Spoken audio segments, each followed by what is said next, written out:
I got a great question today from Nancy about a trick. I call it a party trick that I use on the keyboard. And I want to show you. Let's go over there to the keyboard. What Nancy asked is, how do you get that fanning sound when you are playing on the keyboard? Or how do you get that fanning effect from, going from up on the keyboard to lower? And she's asking about this.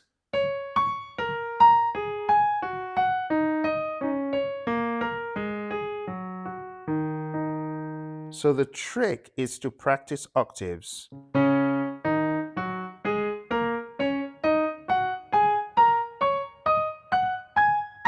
See that? So when you play it in motion, you get something that sounds like this.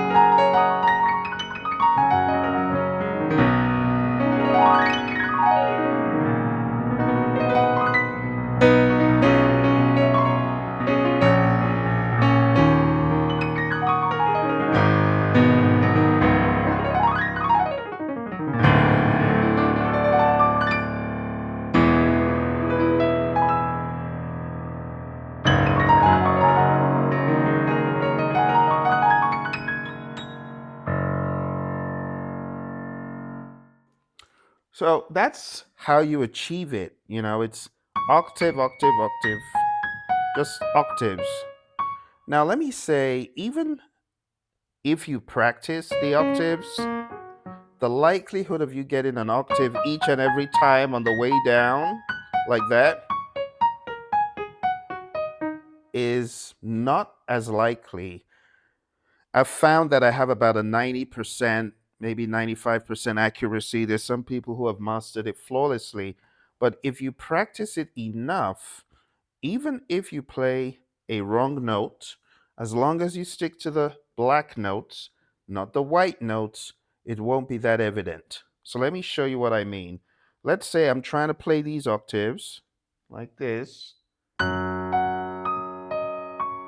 But let's say instead of an octave, I play one note that is closer, like that. You see that? That's not an octave. It's not an octave. It's an octave. But if I'm playing that in motion, no one's going to notice because I'm playing it so rapidly, you're just getting that pentatonic vibe. Because this is a pentatonic scale. This is really an E flat minor pentatonic scale. Or you could say it is also an F sharp major pentatonic scale. That's the one. It's the one. That is the minor.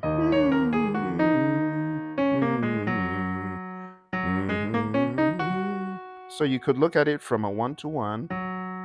Do, re, mi, sol, la, do. Or you could look at it as starting from a 6. 6, 5, 3, 2, 1, 6, 5, 3, 2, 1, 6. So you can look at it as a minor or a major, F sharp major. Now, the chords you can play this with are multifold, and it really depends on the key you're on. So if I'm on an F sharp major, I can play this quite well, right? Or if I'm on a B, right, major, I can play that as well. Why is that? Because this is the second, third, the fifth, this is the sixth, and that's the seventh. So you have that on a platter. Imagine, it's so easy. So, like when I'm playing giant steps, those are notes I play around with a lot.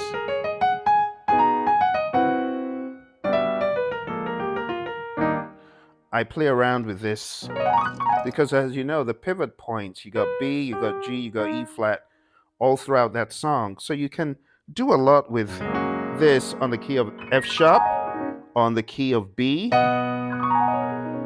or even on the key of E.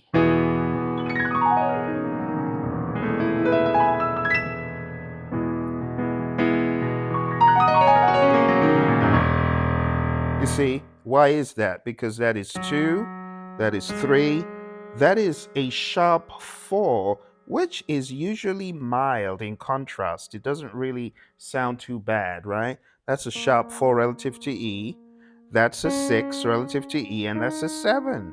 That's a really nice combo for something exotic like.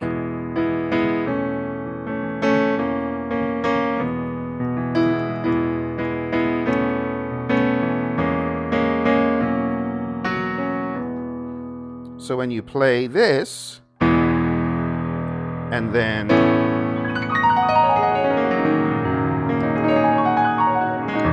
it can almost sound like it's almost part of E, even though it's not. So think about it. If you're on F sharp, you play F sharp, B, C sharp, and F sharp as the major chord. So watch this. 1, 4, 5, back to 1. Let's go to E. 1,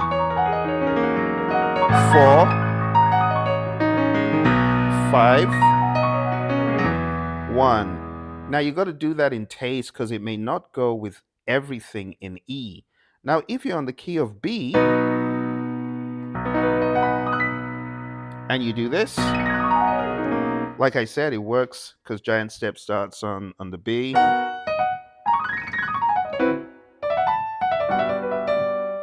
And honestly, if you just think about this same pattern, you can almost run that on any key if you know the notes you're trying to get to. Because it's really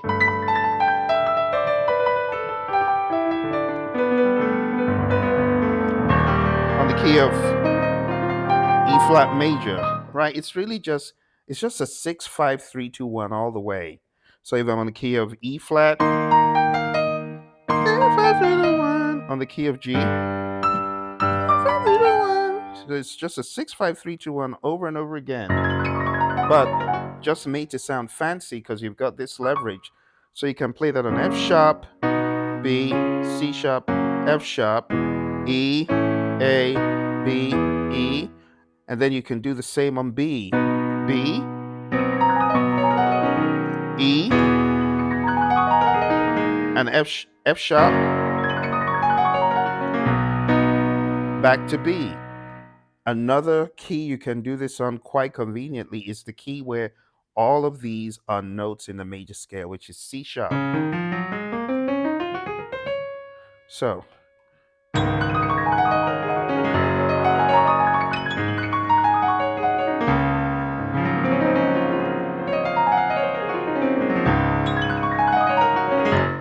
I mean, when you do it in the middle of a run, like maybe you've done a major scale run,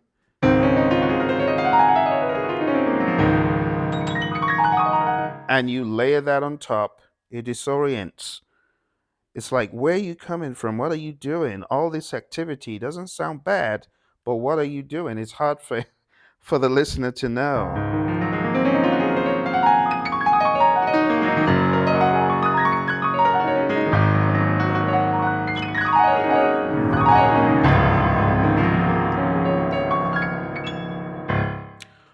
So that's pretty much it. You could use it in so many different contexts. And then if you're on E flat minor,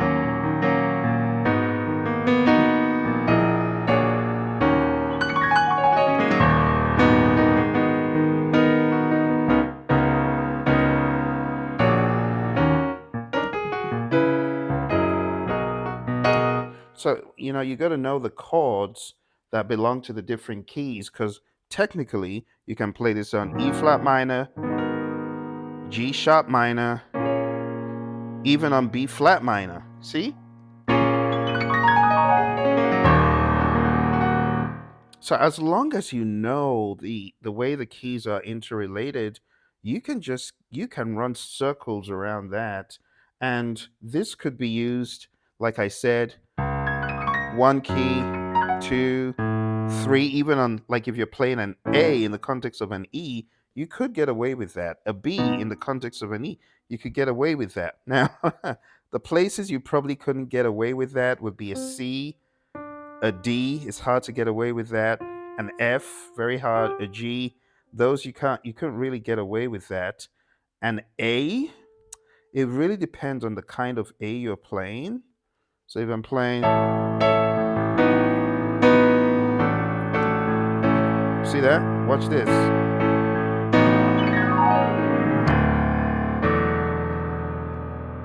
You see how I made it work? Because of the chord I was playing. This is an A, but this is also still an A. And it kind of goes because I am playing a B in the context of an A, and I could just sneak it in there.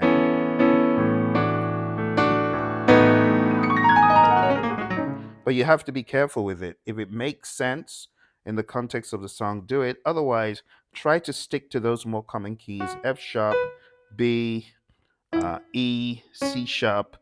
Yeah, you and B, of course. You get away with it on those keys.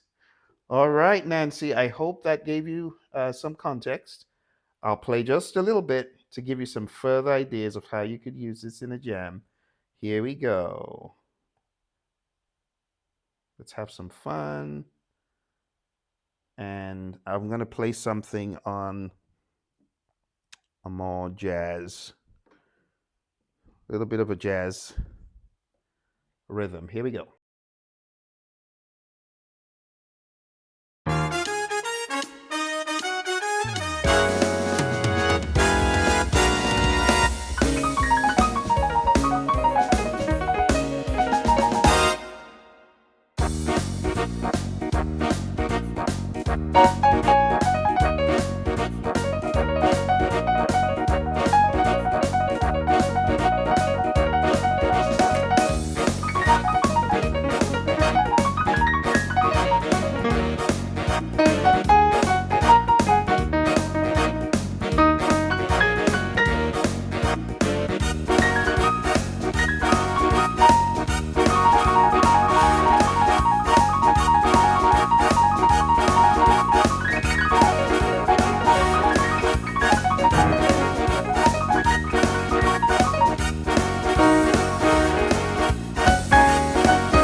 Okay, I hope that helped. I hope you had fun. I hope it made sense. If you got any questions, put them in the comments below. Bye for now.